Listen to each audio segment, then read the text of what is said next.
Welcome to Reboot with Dr. Arasi Maran. I have a very, very special guest with me today, Professor Loran Nordgren. Professor Nordgren is obviously a professor at Kellogg School of Management and a national best-selling author. Lauren's mission is to use behavioral science to make leaders and organizations better. He is a Fulbright scholar. His research has been published in many leading journals and such as the science, and has received the Theoretical Innovation Award in Experimental Psychology.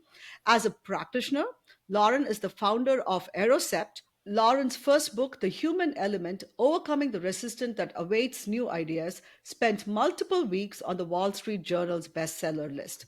With that, Lauren, thank you so much for joining me. I have your book here with me, the Human Element and Overcoming the Resistance That Awaits New Ideas. I kind of want to RC, great to be here. Great to be here. Great to see you.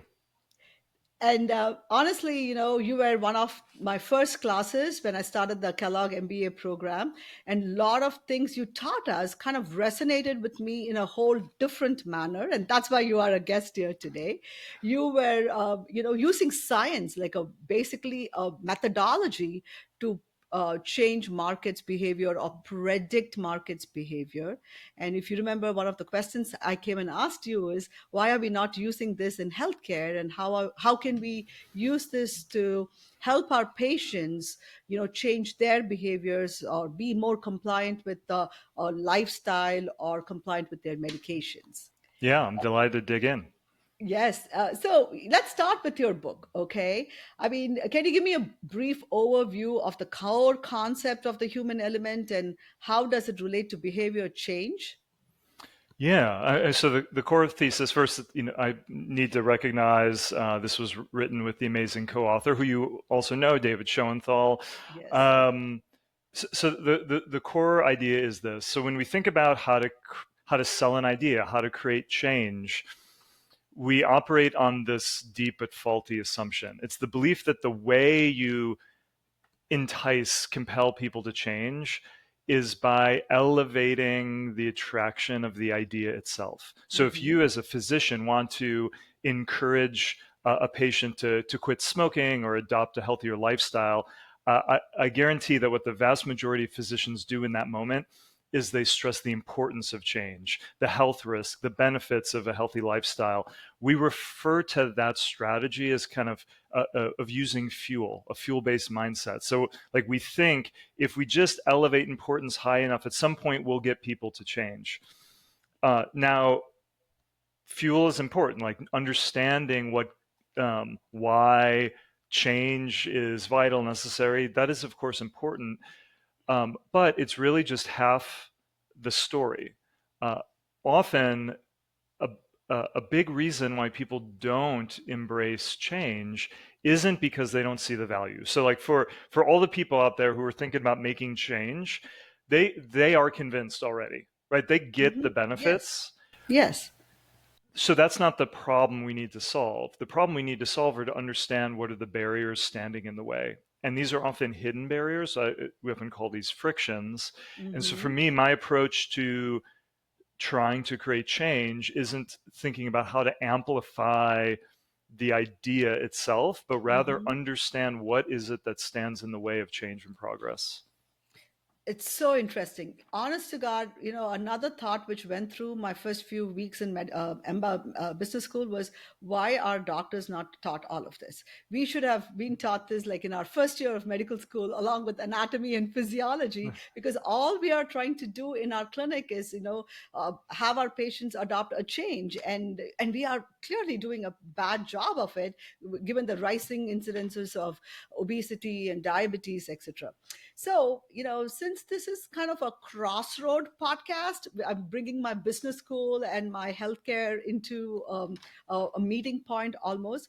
Can you kind of think about some psychological friction that can happen with a person with a cardiometabolic disease, like let's just say obesity or diabetes or a heart disease, They know they have, as you know, they know that, obesity is going to lead to diabetes, and diabetes is going to lead to blockages in their blood vessels of the heart, but they are still not willing to want to change. Or when Yeah. when I say change, they are looking at me like I'm crazy or something like that. Yeah, a number of ideas come to mind. So first, I think the most important idea here is, as a physician, as someone who's trying to create change, as a person who's listening who wants to create change in themselves, the first thing to recognize is that friction often, I use this metaphor, it's like gravity, it's like wind resistance. It like creates powerful drag, it pulls things down, but you don't easily see it. So for me, the first step into solving that challenge, what are the frictions standing in the way, is we have to start looking for them. And in the context of, for say, a physician, it might be asking friction related questions. So rather than just telling about the importance, um, are you, as a physician, or are you, as a person who's maybe trying to motivate those in your family, are you taking moments to ask things like, what are your hesitations? Like, these are unquestionably good things, but Mm-hmm. are you creating space to get them focused on what might be standing in the way? And that kind of so for us to discover what the frictions are, we need to start looking for it, and sometimes that's just um, as easy as asking. Like, even Yeah. if you tell a physician, hey, I can see you seem determined in this moment, but even the most determined person will have hesitations. What are some of your hesitations? And if you uncover those hesitations, then you might begin to help them solve for those hesitations. So I would say step one is ask about the friction, ask about Mm-hmm. the hesitation, because you need empathy, you need perspective taking to uncover friction. So I would say that's point one. Point two, we think of four distinct types of friction.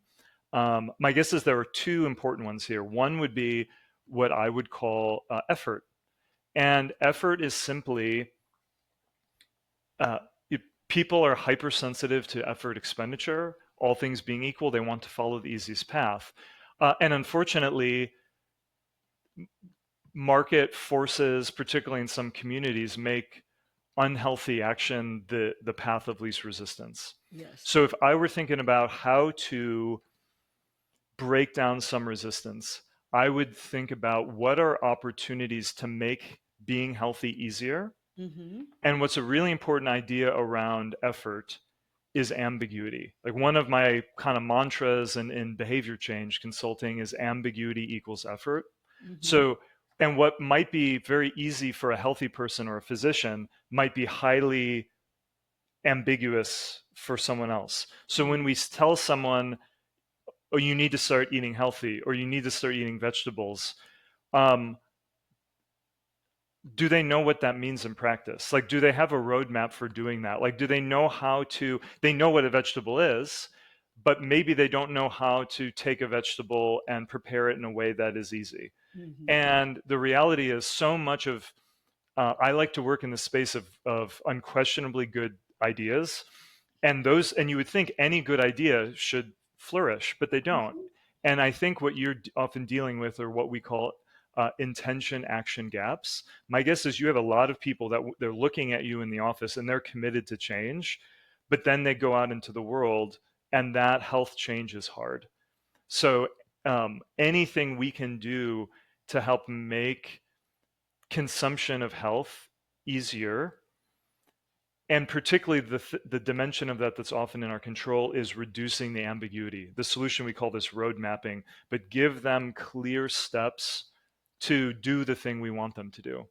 So, Lauren, what I'm getting out of what you said is intention action gap. That's a big, big one, right? Everybody has great intentions, but putting them into action or actionable steps becomes really hard. And therefore, creating a individualized roadmap for each patient or for each person might be a way to reduce the gap. Am I correct? Yeah, if I may share an example that comes from research on voting that I think works really well here. If you look at what are the most effective techniques to increase voter turnout, Okay, Mm-hmm. you got some people that always vote. It's important to them. Some people who like indulge. It's part of their identity that they don't vote. We're never moving them. But you have a big group of people in the middle who believe you should vote. It's a bit like being healthy. They Yes. believe they should vote. They Mm-hmm. believe they should exercise. They should eat healthy, Yes. but they don't. And that's an intention action gap. So, how do you get those people to show up? The most effective technique we have to date isn't to tell them about the importance, to tell them democracy is on the line, that sort of thing. It's when you go door to door, is you tell them, do you know what day the election is? Can you pull out your calendar? When in the day are you going to go? Do you know how to get there? Here's a map that shows you how to get there. If something comes up at this time, what's your fallback time to go vote? Right? We don't have to convince. We have to Yes. streamline. We have to roadmap. Mm. And I would take great inspiration from that example for Yes. thinking about what does health look like, rather than just compelling and almost scaring. Like, hey, Yes. this is what your future looks like if you do not change. I mean that, Mm. but then complement that motivational approach with, so let's talk about what that means. I'm going to Mm-hmm. give you 5 recipes right now. Here's exactly how to do this. Like when Mm-hmm. you go to the grocery store, step, rather than doing that, step one, do this, do that, do that. Like to try and make the action as clear as possible. Oh, Lauren, fantastic. When are you coming back to class again? Hey, I hope soon. I hope soon. Yes. So there's another concept you talk about, right? Motivation versus ability, like driving behavior change.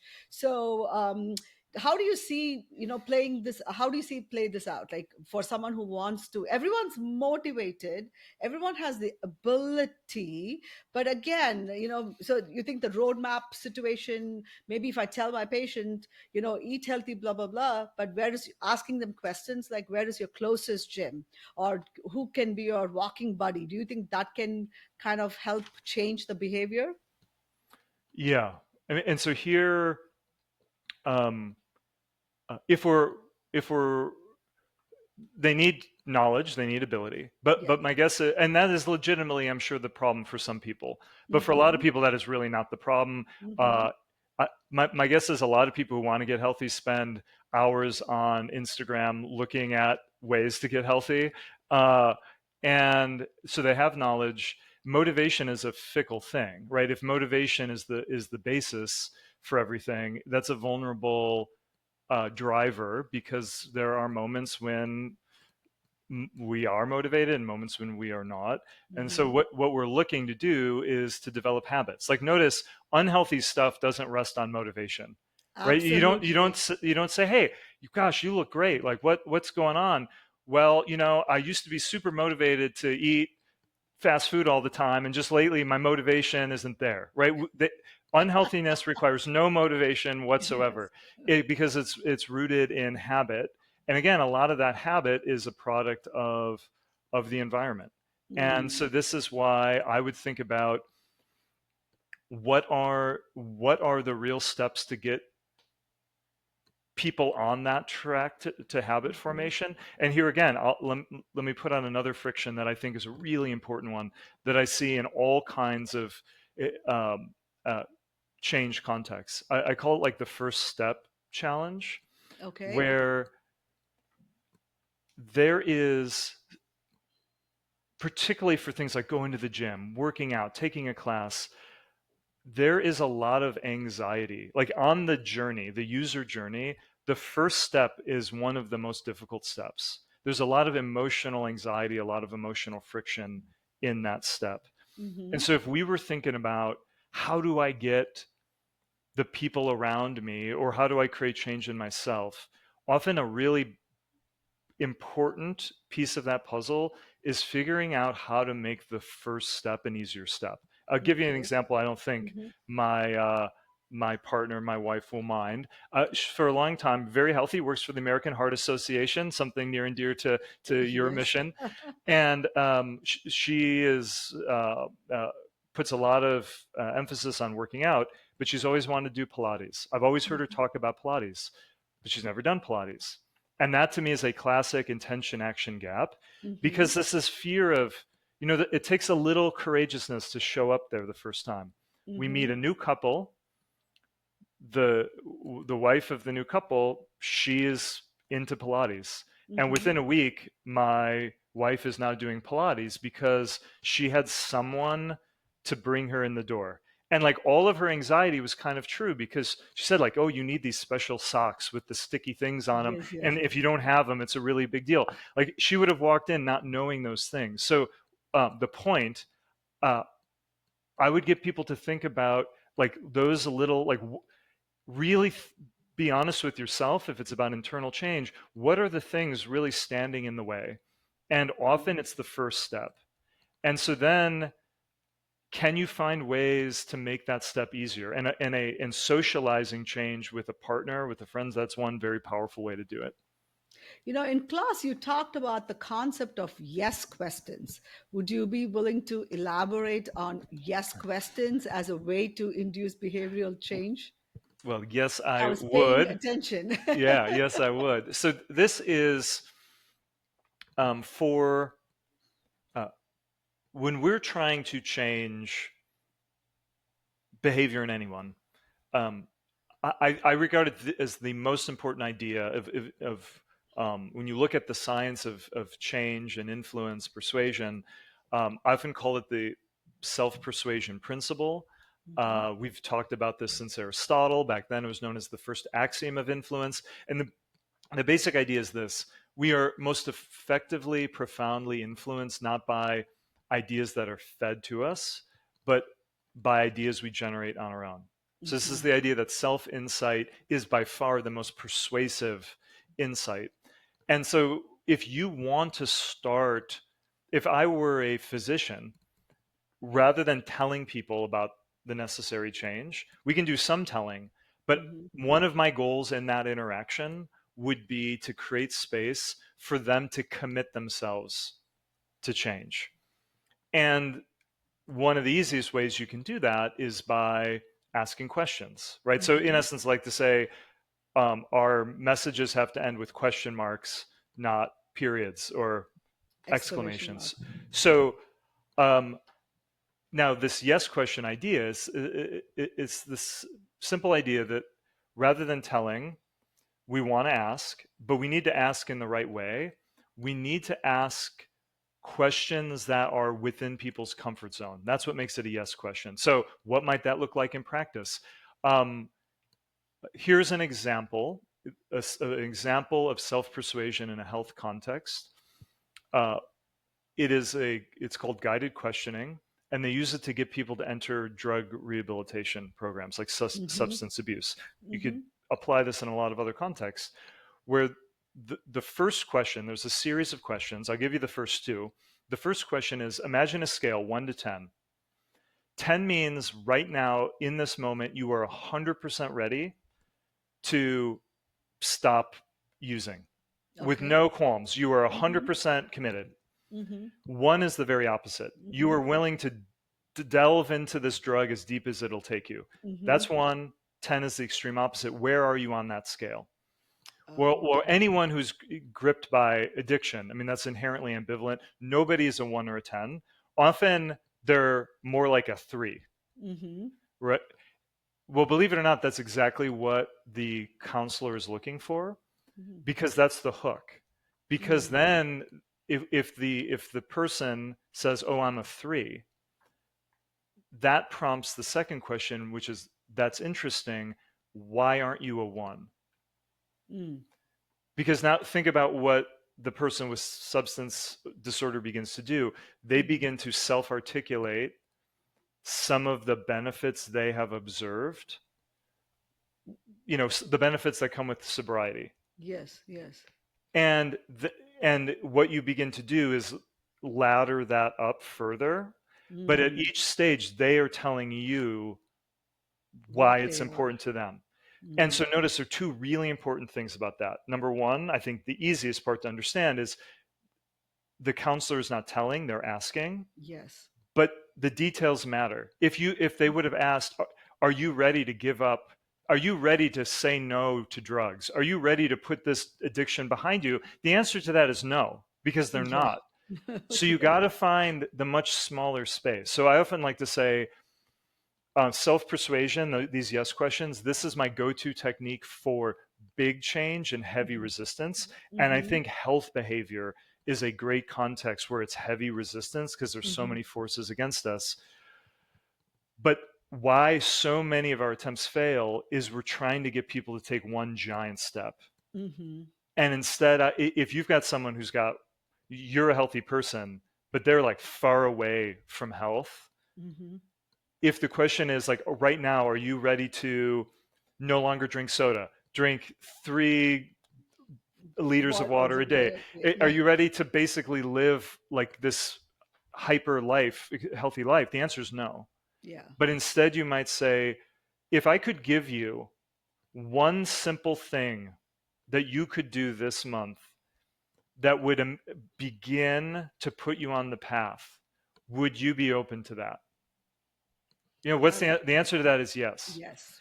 And then I would start to tell them, and then I would ask a question like, does that seem daunting, or does that seem like something you could do? Yes, it is. Well, I'm glad to hear that. How committed are you to this? Because depending on that, it tells me what I should do. No, I feel empowered. I feel like I can do that. If I tell you what I'm going to do, it becomes binding. It Yeah. becomes far more Yes. effective. It's so strange. When you were telling me, I was reminded of a patient situation. Obviously, it's a 70-year-old person, multiple heart attacks, and blood sugars were completely uncontrolled, and we are all struggling to get him on a on the on at least to eat better, like stop your late night ice cream with the crumbled cookies on top, and then soda early in the morning. He turned around and said, "This is worse than asking me to leave my wife."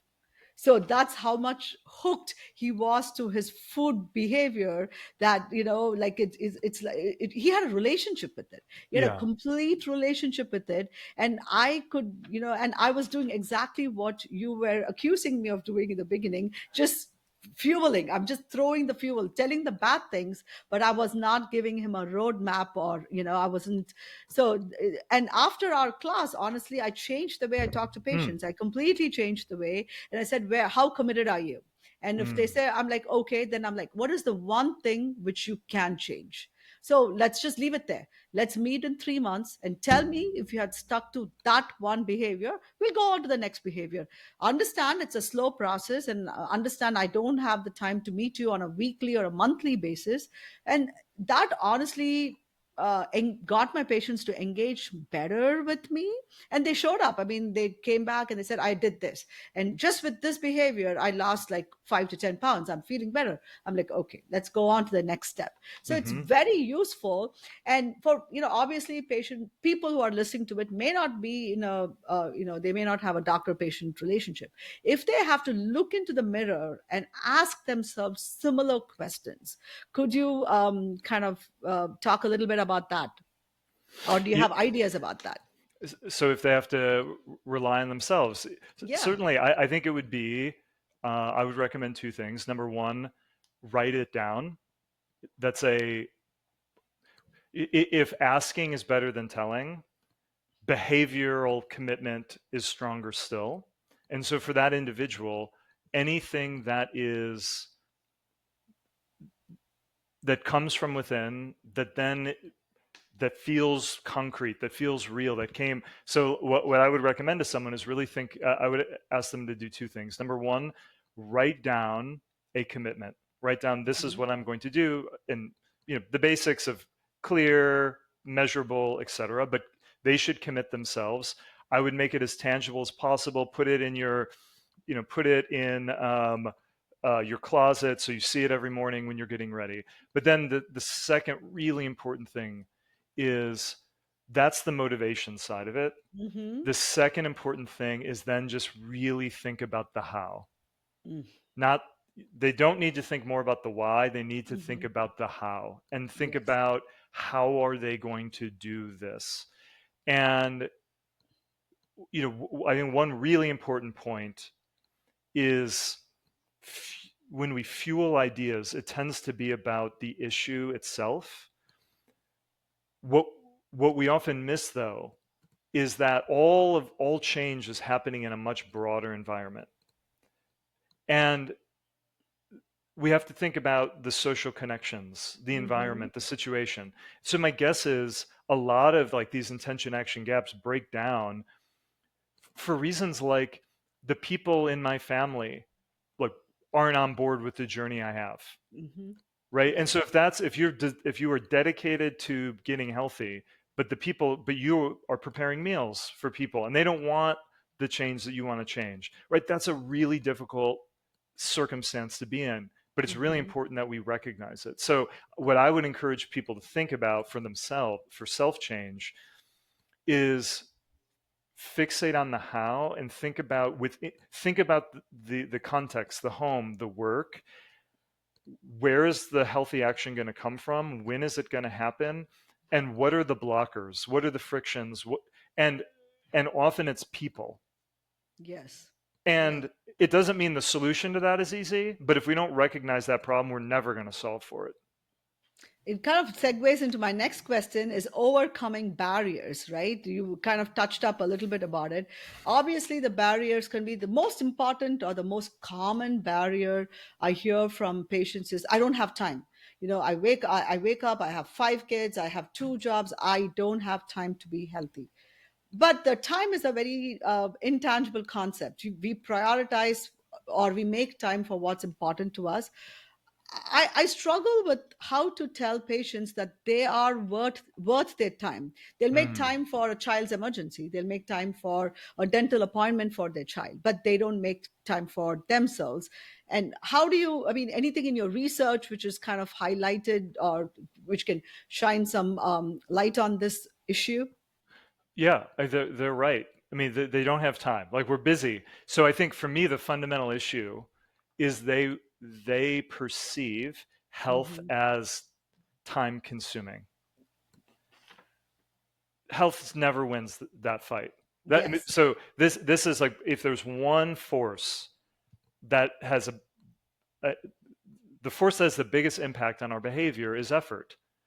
See Hmm. that if you think about the foundation of economic theory, Hmm. it's that our action is a calculation of cost and benefit. And Hmm. so, like, all the stuff we do to motivate ourselves and to motivate others is all on the benefit side of the Hmm. equation.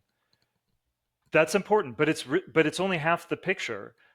Cost is a huge factor in this. So if they regard health as more work, if they equate health with inconvenience, Hmm. that is going to be a problem. And that brings us back to this idea of road mapping, which is so maybe in that moment you might say, well, let me show you how 4 ways in which being healthier can be no more effort than health or than unhealthy What you are options, right now. Yeah. Okay. right? So Yeah. if and again I think that's what there has to be. We have to pick battles of what success looks like. And if we're telling them to make big elaborate meals in a really busy messy life, then that's not going to work. Hmm. Or think in terms of substitution. So another Hmm. solution might be maybe you say, look, cooking from home is more effort than stopping off at the drive-through on the way home, right? Maybe that's an undeniable, uh, you know, uh, increase in effort. Yes. Knowing it, but there's a difference between a 10-minute healthy meal and an hour meal, and having to figure out how to do Absolutely. that. But the other thing you might encourage them to do is identify what are the elements in their environment today that really aren't bringing them joy. When people say they're busy, they are busy at one level, but it's often because they fill up their time with things that they do, like social media is clearly the best Hmm. example You're of doom that. scrolling. Yeah. Doom scrolling, right? So when people are feeling busy, but then they're also spending 45 minutes a day, which is not uncommon, going through social media, Excuse the way I would try and tackle that is if health means more time, like going to the gym, taking a walk, that is time. I would think about, can you get them to identify replacement, right? Rather than adding another thing, what is something in the day? Let's go through your kind of weekly schedule. Okay, so when you get up in the morning, what do you do? Well, on go into your phone, tell me how much time do you spend on social media, right? So they Yes, can see that. they can Well, you're see that spending screen time 4 hours pops a up. day. Interesting. What of that could you replace, and when would you do it? Like those kind of elements. Or this amazing colleague of mine, Katie Milkman at Wharton, does a lot on reward bundling. And it's Mm, the idea of so another concept would be reward bundling, and this would be the notion of can you help them integrate something healthy with something they enjoy that they're naturally doing. mm. Uh, Okay. this is a guy at the gym that he watches shows on his phone when he's at the gym, and I asked him about it because I don't. A lot of people are just really intense, and he said, "Well, look, um, I wasn't going to the gym as much as I wanted to. I've got a couple of kids at home. I don't have a lot of time. So one way I do this is the, there's shows. I have to watch family shows. So the shows I want to watch, I never get to watch. So the deal I make with myself is." I have it down on my phone. The shows I want to watch, the only time I get to watch them is when I'm on planes and when I'm at the gym, and it's like a Yes. little nudge for me to go to the gym. So, notice before he was probably sitting at home stealing time to watch it, he found a way to integrate or bundle Yes. joy with something healthy. You talked about another beautiful concept of how can you add on to things that you're already doing. So the concept of parking as far as away from possible from your workplace. So you just increase the steps, taking the stairs instead of taking the elevator. These are all very simple ways you can just add movement to your life. Yes, you may not lose weight, you may not reverse your diabetes or high blood pressure, but you are improving your health and overall well-being just with those steps. And that endorphin spike could lead you to make better decisions about other things as well. So there are so many ways. And saving time, meal prepping, that's a great way, right? If you come home at 7 o'clock and you have three hungry mouths to feed, no one's going to have time to make an elaborate dinner. So drive through seems like a very good option. But you actually meal prep on Sunday, take 45 minutes or 1 hour, meal prep for the entire week. Then at 7 o'clock, you have some meal in the thing, which is definitely healthier than what you would have picked from the drive through. So I think replacement solutions are also great way to overcome the friction, as you would say, in adopting healthier behaviors. So sometimes people all have this fun endorphin dopamine hit adapting or adopting a new behavior, but the dopamine wears off and they stop. How can they, anything in from your research again, to stay consistent, to believe in it, and stay in it for the long term, because you don't want them to spike and down, and that seems to be what everyone's doing right now. So for long term consistency, what do you think would be keys or principal actions which they can maintain sustainability? I mean, first, I think it's to have um, s- some grace with oneself and acknowledge that a setback a setback is part of that journey, and so don't let a Mhm. setback be the thing that that leads to long-term quitting, right? It's Yes. just a part of that. It's a part of that journey. Secondly, I would around this sort of health goal setting, there's this beautiful spot between kind of rigid flexibility, like high level rigidity, which is something like I will do some kind of exercise every single day.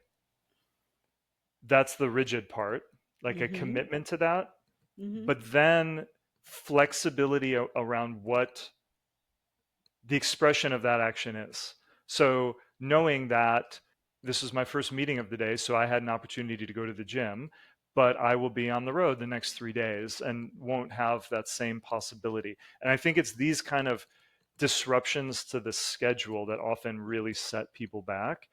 But if you set a goal like, no matter where I am, no matter what the context, maybe unless I'm like have a fever, unless I'm sick, I work out in some way every day. Mm-hmm.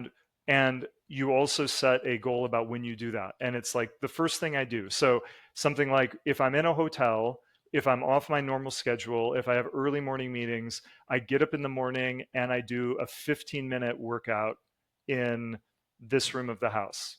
Yeah. And that is a way to, it may not be the expression of health you want for every day, but it is a way to keep the habit active and formed, and for you to avoid slipping back into kind of the kind of old self, old habits.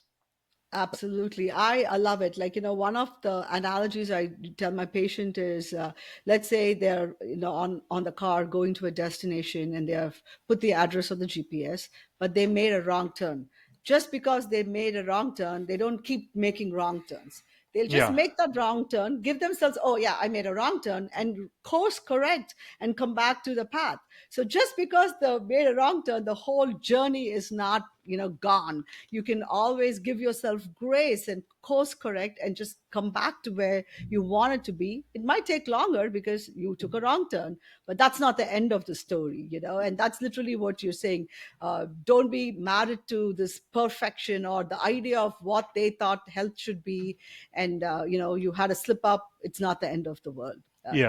I think a lot of people get into this trap of they only want to do the healthy action if it can be the perfect healthy Yes. action. If they're feeling good energy, if they slept well, if they've got a full hour to work out, and you can create a lot of value in a small amount of time.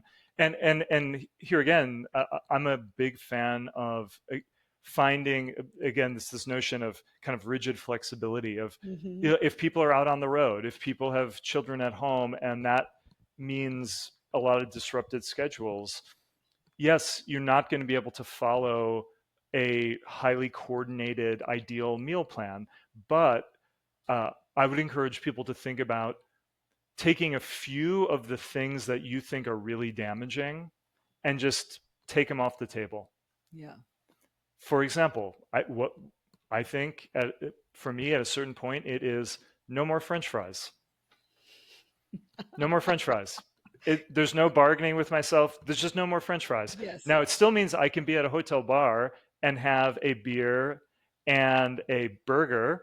I feel pretty good about that. That's a pretty satisfying, rewarding meal. But it doesn't mean it's what I should be having every day.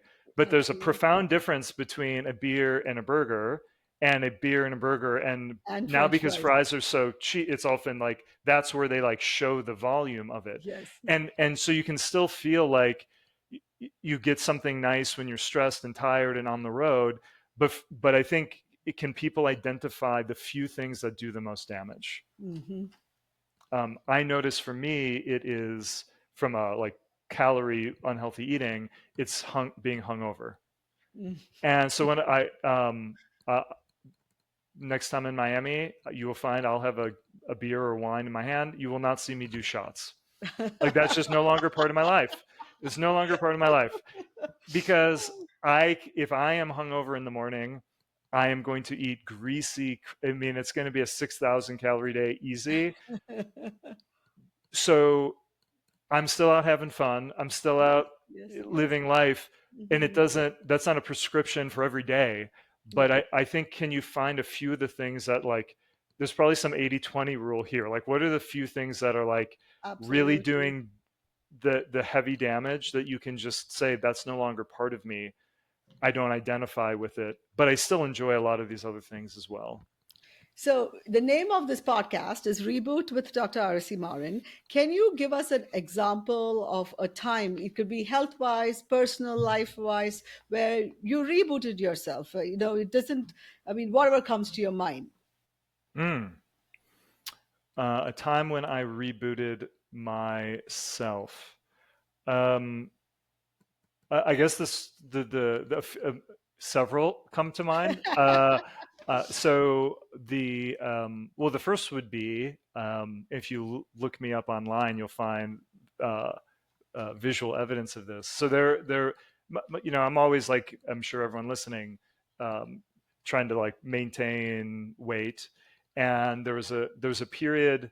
I think this happens to a lot of people in their late 20s. So I moved from Amsterdam back to America. Okay. And it's a great example of just how powerful the environment is, because Hmm. it is a lot easier to gain weight in the Oh yeah. US than in the Netherlands.